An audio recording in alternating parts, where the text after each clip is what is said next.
to Scrappin with Sheri, and in the United States, happy Thanksgiving tomorrow. If you've been watching the videos, you know that we've been going through the sketchbook, and this will probably freak some of you out, but I'm actually doing page 14 today. I had already recorded the videos for pages 12 and 13, which you'll see coming up, but I realized that I needed a Thanksgiving video. So when I flipped to the next page and I saw this one, I don't know why, but this made me think of a turkey. So I thought, that's perfect. We'll just make this a Thanksgiving page. This is page 14 in your sketchbook. So we'll be going back and revisiting the other two pages next week, probably. But I wanted to go ahead and do page 14 and use some of our older punches to create a turkey to be our embellishment on this page right here. So I pulled several different punches. I've pulled the 5-leaf punch, and if you notice, I label my punches on the side because I can never remember the names. My labeling is not always exactly the same. It's okay. I'm just using it for my purposes. But this is the 5-leaf. This is the rubber duck punch, the lemon punch that I used a while back, and the gum leaf punch. So those punches are going to make us a turkey. So I've pulled different papers. Most of those are from the Autumn Harvest collection. This one, this brown, is actually from Welcome Home. And I'm going to be using it with the lemon. I'm going to cut 2 of these. And this is going to make my body for my turkey. So I've got those 2 lemons cut. And I'm just going to go ahead and trim off the little stem on top. And the little point on the bottom. You can see the little pointy, I hope. It's not much, but I'm just going to trim it off. And then I'm going to do the same with this other lemon. Trim the top. Trim the little point. So basically, I have an oval out of that. If you don't have the lemon punch, the oval cutting system will work fine for this.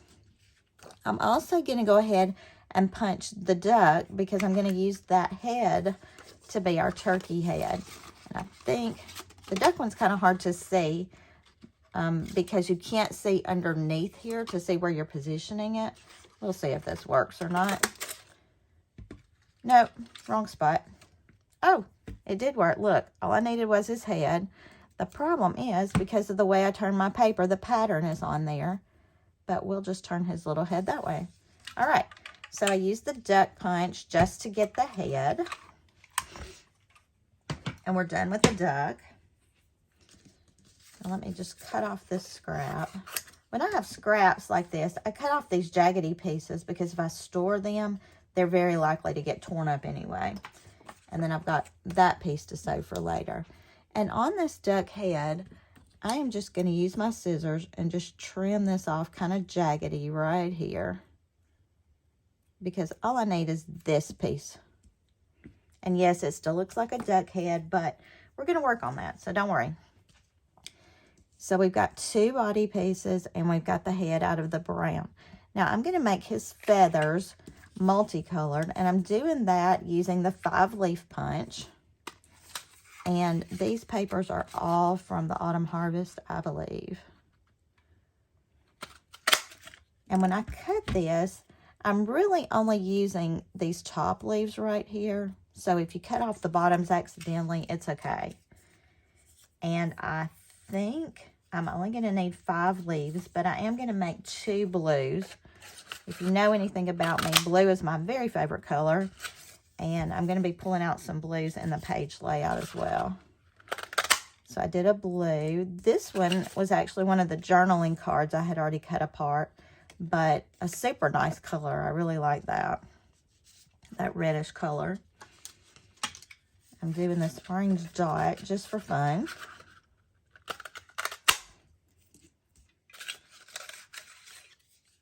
And I need to cut that scrap off. I use my journaling cards for so many different things. The patterns on them are a little bit different. And those journaling cards are just really, really useful for these little quick scraps. And then let's throw a yellow in for good measure. Oh, that orange on the back's really pretty too. I might decide I have to switch that. I'm not really a yellow person. So I've got my 5 leaves done. We'll play with it. If we don't like the colors, we'll switch them out and do something different. I'm cutting down my scraps so they're ready for our next project. And then I'm going to use the gum leaf, and I'm cutting out of this reddish brownish color. And this is going to make a couple of different parts of our turkey. So I need one this direction, and then I'm going to turn it over and do one this direction.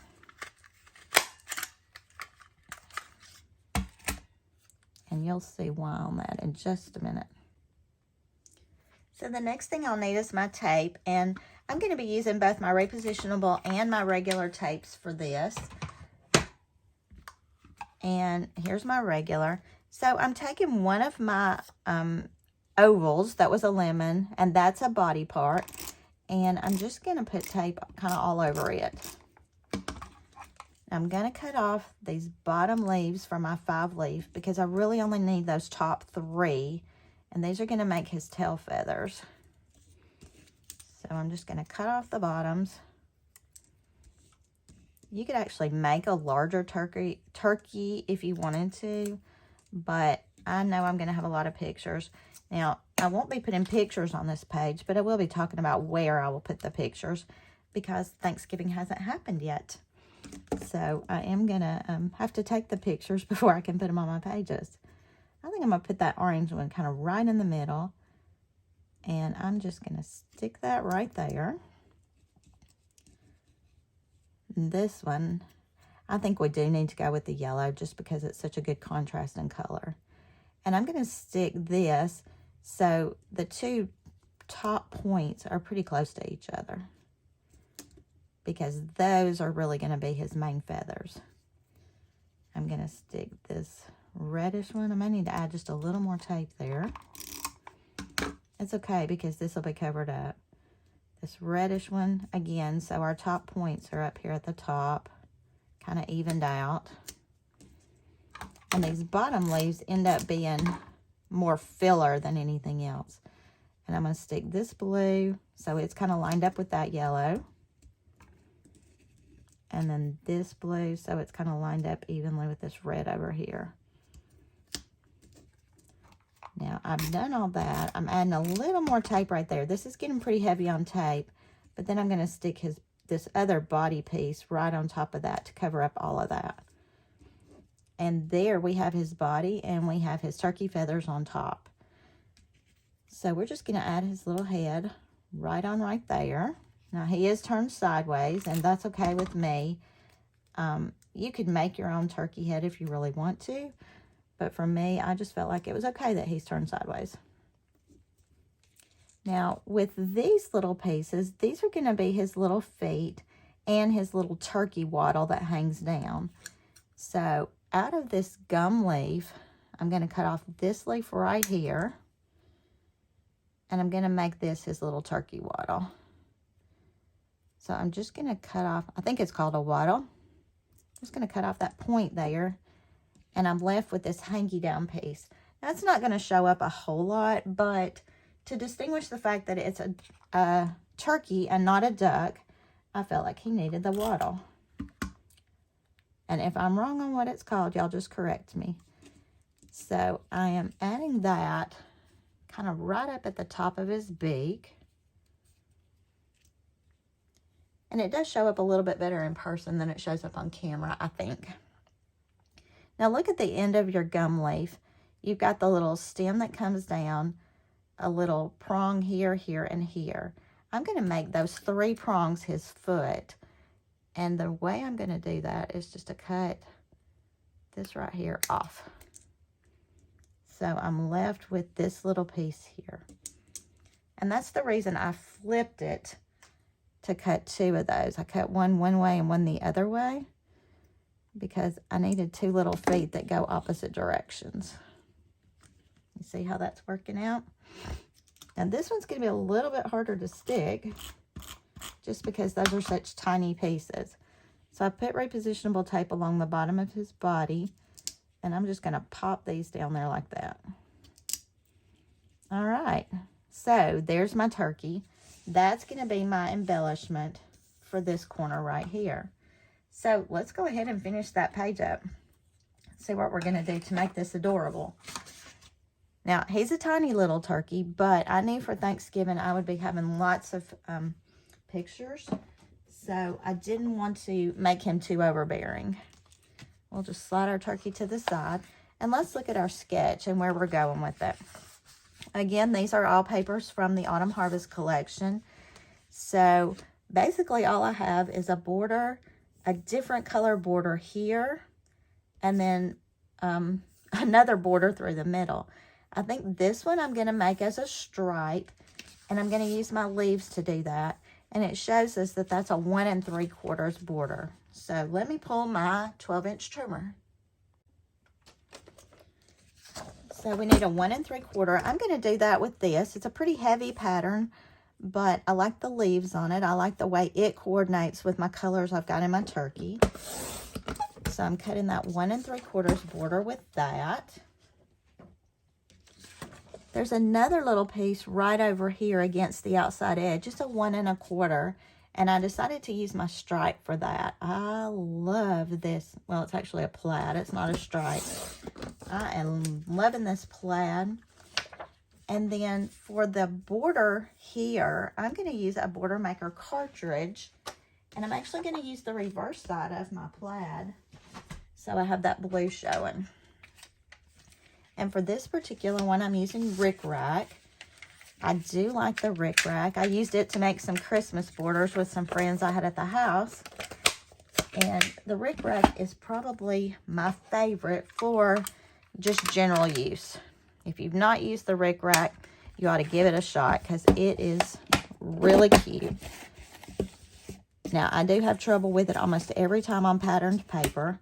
Let me flip it around and go a little slower.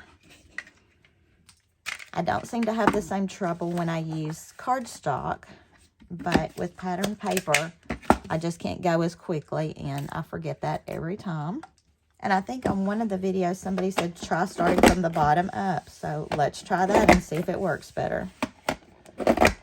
I am pulling out. Now see, I'm stuck again. There's just something about that that makes it harder. Yeah, I've cut a piece off, but I'll fix it.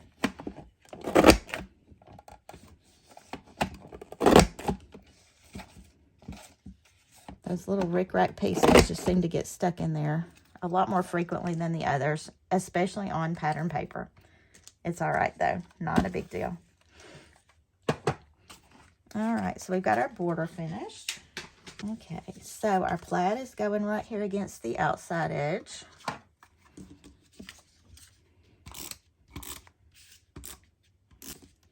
And then I'm going to line this one up right against that one. And then I'm going to add my rickrack right along the seam here and another one here. So let's pull that silicone mat back in with my repositionable tape. I just like the way that rickrack border covers those seams and makes it look a little more finished. Probably one of the easier ones to position too if you're covering a seam. So it doesn't stand out a whole lot, but it does give you a finished look. And I'm going to add one right here, although the sketch did not have one here.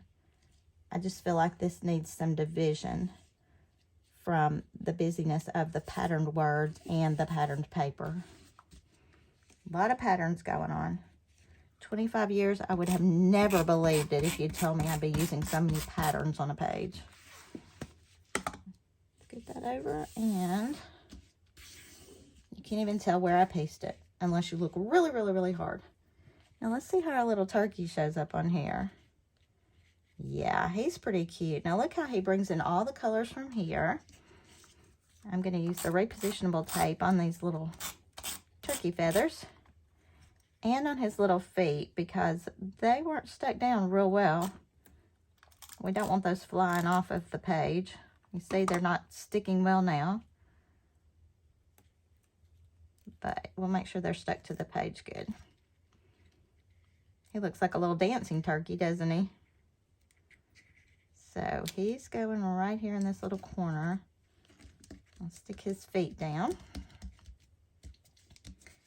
And then I found this word blessings. This was from a die cut pack, and I can't remember the name of it right off the top of my head, but I thought it was working really perfectly with this Thanksgiving turkey theme.